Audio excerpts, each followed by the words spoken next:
Eleanor Barton had just asked her aunt to pass the marshmallows when a fairy tale walked across the back lawn. Eleanor froze, staring out the kitchen window at the tall, dark-haired woman as she lifted her hands, motes of light drifting around her like stars. There was a moment of perfect stillness, and then she began to weave the moonlight around her in a flowing dance. This was, Eleanor thought, extremely inconvenient. "Something wrong?" Eleanor's aunt, Jenny, asked with a troubled little frown, mini marshmallow bag still extended. Jenny and her husband Ben were not exactly aware that for the past several days, a woman out of a fairy tale had been staying in their house.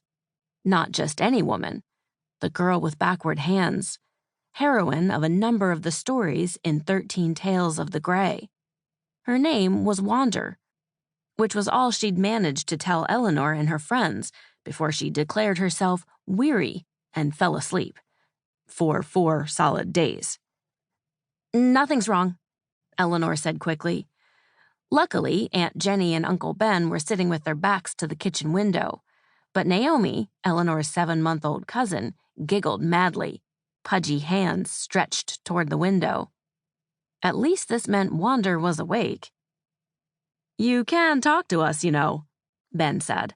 "I realize we're totally uncool adults, but we're pretty smart."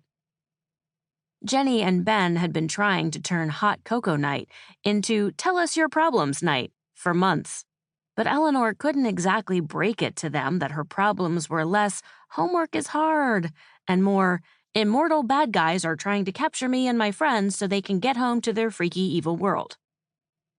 "Everything is fine," Eleanor assured them, just as Jack, her father, strode across the lawn. He gestured frantically at Wander.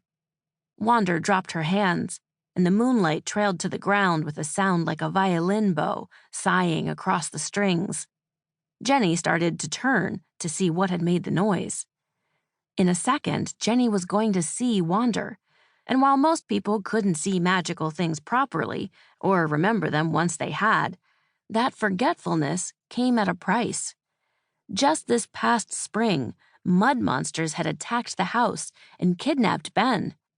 Afterward, Jenny had migraines for over a month, and Ben still woke up with nightmares, even though they didn't remember any of it. Eleanor thought frantically. She needed to distract them. "How do you know if you like someone?" she blurted out. Jenny's head whipped back around. "Do you have a crush, Ellie Belly?" she asked.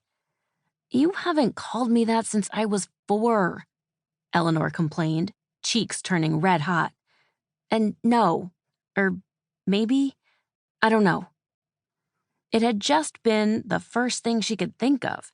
She didn't have time for crushes, for feelings of any kind, really, other than dread and anticipation over what the people who look away would try next to snatch up her and her friends. "Who is he or she, they?"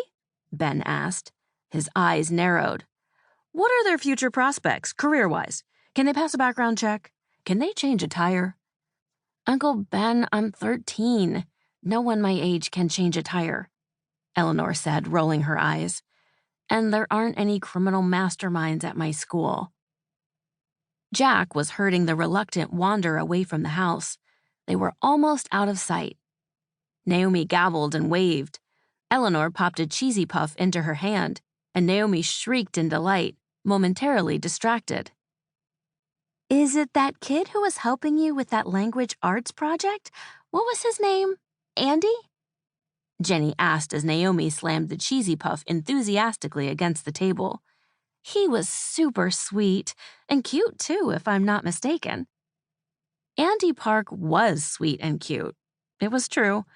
And he had sort of asked Eleanor to the spring dance, though she'd turned him down because she and Otto were spending the evening experimenting with a spell for locating lost objects. They weren't sure if it had worked, since it had led them to an expired membership card for something called Blockbuster under the back seat of Ben's truck, which, while certainly lost, was not precisely missed.